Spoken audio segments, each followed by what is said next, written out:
In November 2007, Philadelphia citizens attended a city council meeting to oppose the building of casinos in their neighborhoods. They protested then and continue to do so now, believing that these proposed casinos will adversely affect the quality of life in their neighborhoods. They also protest because in a democracy, when one sees an injustice, it is their right and their obligation to speak out without being shouted down by special interests. Welcome to Collateral.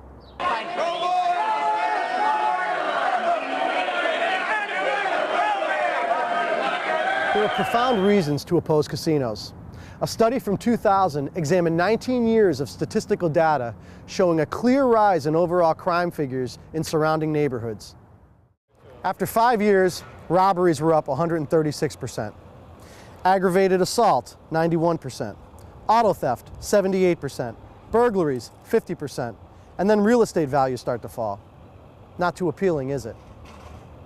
So if the residents of Pennsport, Fishtown, and other Philadelphia neighborhoods don't want to build casinos, who does? And why has the will of the people been constantly thwarted by the Pennsylvania Supreme Court, legislators, officials, and certain Philadelphia politicians? The history of legalized gambling in Pennsylvania is the story of democracy subverted. The legislation to make slots legal was passed by the Pennsylvania legislature in 2004, on the 4th of July weekend, in the middle of the night.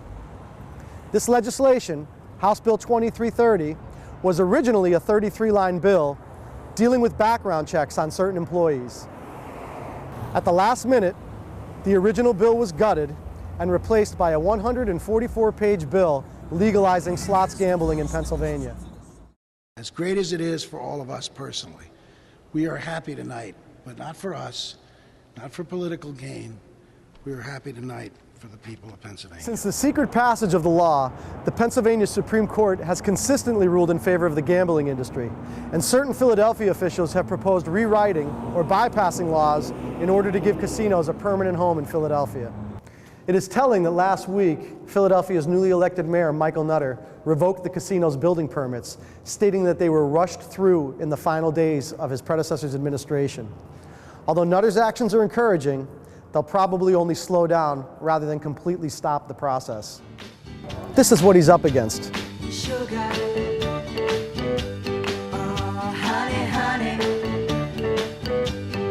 You are my candy girl, and you got me wanting. The industry's total revenues, excluding casinos on Indian reservations, almost doubled between 1996 and 2006. They went from $17 billion to $32 billion annually. In addition to the industry's power, you have the argument that casinos create jobs and generate revenue. This argument lures in state and local government officials, and it attempts to create a positive public opinion. The fact is, though, the cost of dealing with gambling addiction alone will far outweigh any financial benefits to communities. As we enter our 5th year of a senseless and criminal war, allegedly fought to install democracy in the Middle East, citizens of our own country who exercise their democratic rights are silenced, marginalized, or worse. The fact that this is happening in Philadelphia, the birthplace of democracy in the U.S., is both ironic and sad. As gambling becomes a more and more attractive way for state and local governments to make up badly needed revenue, this issue is guaranteed to affect more and more communities nationwide. Hope to see you next week. If gambling were not in Atlantic City, and in West Virginia, and in Delaware, I would never be supporting gambling in Pennsylvania. If it were just what it used to be 20, 30 years ago, I guess it's 30 years ago now, in Las Vegas, isolated out in the desert somewhere, the last thing I would want to do is bring gambling to Pennsylvania.